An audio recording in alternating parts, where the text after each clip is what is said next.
Last 10 year PYQ के behalf पे अगर हम बात करें तो ये क्वेश्चन एग्जाम में काफी ज्यादा पूछा जाता है। श्री राधे बच्चों, स्वागत है आपका इस थ्योरी सीरीज में। इस वीडियो में हम लोग डिस्कस करने वाले हैं equipotential surfaces and their properties के बारे में। इक्विपोटेंशियल सरफेसेस ऐसी सरफेसेस होती हैं जिनके थ्रू ओवरऑल टोटल पोटेंशियल क्या हो भैया, हमारा सेम हो। मान लीजिए दो स्फीयर है और इसके सेंटर क्यू चार्ज रखा गया है। इस चार्ज के कारण जो पहला स्फीयर है S1 और दूसरा मान लेते हैं S2, तो पहले स्फीयर पे जो पोटेंशियल होगी सेम होगी क्योंकि इसका रेडियस क्या होगा, सेम होगा। और पोटेंशियल का जो हमारा फॉर्मूला होता है KQ/R। तो इस सरफेस पे चाहे जिधर आप जाएं पोटेंशियल आपको कितना मिलने वाला है, KQ/R। ऐसे बड़े वाले स्फीयर का हम मान लेते हैं V = KQ/R। उसकी रेडियस हमने R मान लिया है, यानी बड़े वाले स्फीयर पे भी टोटल पोटेंशियल हर पॉइंट पे क्या मिलेगी, सेम मिलेगी। तो ऐसी सरफेसेस, कोई जरूरी नहीं है कि वो स्फेरिकल ही बने, किसी भी प्रकार की वो सरफेस बन सकती है। ऐसी सरफेसेस जिनका पोटेंशियल सेम होता है उनको इक्विपोटेंशियल सरफेसेस कहा जाता है। तो बस इसी को हमको अंग्रेजी में लिख लेना है। तो इसकी डेफिनेशन क्या हो जाएगी, the surfaces having same potential are known as equipotential surfaces. इसको आप अपने तरीके से भी लिख सकते हो। तो अब हम क्या करते हैं, इक्विपोटेंशियल सरफेसेस की प्रॉपर्टीज के बारे में डिस्कस कर लेते हैं। तो पहली प्रॉपर्टी है all points on a given equipotential surface have the same potential. इसके बारे में कुछ विशेष बात करने की आवश्यकता नहीं है कि मतलब कोई अगर इक्विपोटेंशियल सरफेसेस हैं तो उन पे जो भी पॉइंट है, जैसे A है, B है, यानी जितने पॉइंट इस पे लाई करेंगे तो इन सारे पॉइंट्स का जो पोटेंशियल होगा सेम होगा। यहाँ 5 वोल्ट होगा तो यहाँ भी 5 वोल्ट होगा।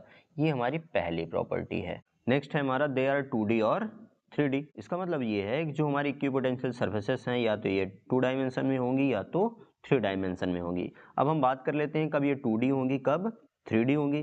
तो अगर हमारा कोई सोर्स जो है पॉइंट चार्ज है, अगर हमारा चार्ज क्या है, पॉइंट चार्ज है, तो उसके कारण जो बनने वाली सरफेसेस होंगी, यानी उस चार्ज के चारों तरफ जो सरफेसेस हमारी फॉर्म होंगी वो कैसी फॉर्म होंगी बेटा, स्फेरिकल इन शेप में। तो वो इक्विपोटेंशियल सरफेसेस कैसी होंगी, स्फेरिकल। स्फेयर क्या है हमारा, एक तरीके का 3D ज्योमेट्री को रिप्रेजेंट करता है। ऐसे ही अगर हमारा यहाँ पे लाइन चार्ज है, कैसा है, लाइन चार्ज है, यानी इस तरीके से अगर चार्जेस हैं तो इसके चारों तरफ जो हमारी सरफेसेस बनने वाली हैं वो कैसी बनने वाली हैं, सिलेंड्रिकल टाइप में, यानी कुछ इस तरीके से हमारी इक्विपोटेंशियल सरफेसेस बनेंगी। ठीक, अगर हमारा लाइन चार्ज है तो ये भी एक 3D है, ठीक, 3 डायमेंशन ज्योमेट्री को रिप्रेजेंट करता है। अगर हमारा सोर्स जो है, चार्ज जो है बहुत दूर पे रखा है, यानी एट इनफाइनाइट पे अगर हमारा चार्ज रखा है, तो उसके कारण जो हमारी इक्विपोटेंशियल सरफेसेस फॉर्म होंगी वो सरफेसेस कुछ इस तरीके से फॉर्म होंगी जो कि 2 डायमेंशन में होंगी। नेक्स्ट देख लेते हैं, potential difference between any 2 points of an equipotential surface is 0। इस लाइन का मतलब ये है कि अगर इक्विपोटेंशियल सरफेस पे 2 पॉइंट्स हैं और उनके बीच का अगर हम पोटेंशियल डिफरेंस निकालना चाहें तो क्या होगा, तो वो 0 होगा, क्योंकि V1 = V2 = यहाँ पे क्या होगा, V। और यहाँ पे अगर हम डेल्टा V निकालें, यानी V2 - V1 करें या V1 - V2, V - V = क्या हो जाएगा हमारा 0। नेक्स्ट पॉइंट है हमारा work done on moving A charge in equipotential surface is 0। यानी इक्विपोटेंशियल सरफेस में अगर हम कोई चार्ज पार्टिकल को मूव कराते हैं तो क्या होगा हमारा, उसका वर्क डन 0 होगा। मान लीजिए हमारा कोई चार्ज Q है जिसको हम A to B ले गए, तो सिंपल से इसका एक फॉर्मूला होता है delta V = W A to B / Q, यानी जो चार्ज ले गए। अब देखिए इक्विपोटेंशियल सरफेस पे जो पोटेंशियल डिफरेंस होगा वो क्या होता है, 0। ऊपर वाली प्रॉपर्टी में हमने पढ़ा है। तो यहाँ से W A to B / Q, तो यहाँ से W A to B हमारा क्या हो जाएगा, 0।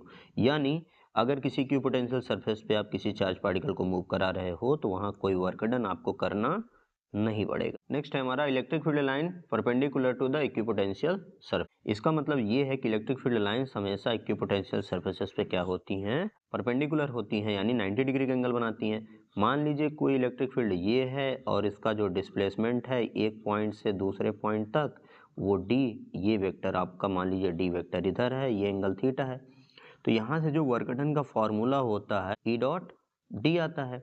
अब देखिए इक्विपोटेंशियल सरफेस पे फोर्थ वाली प्रॉपर्टी में हमने पढ़ा है कि ये क्या होता है, 0।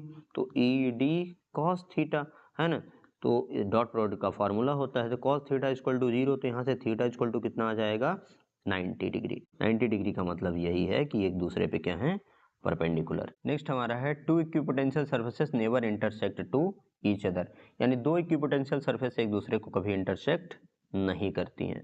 तो ये 6 पॉइंट हैं जो कि काफ़ी इंपॉर्टेंट हैं, होने और हो सकते हैं, बट यहाँ पे 6 पॉइंट मैं डिस्कस किया हूँ। 2 नंबर में आता है, इतना लिख देंगे तो काफ़ी हो जाएगा।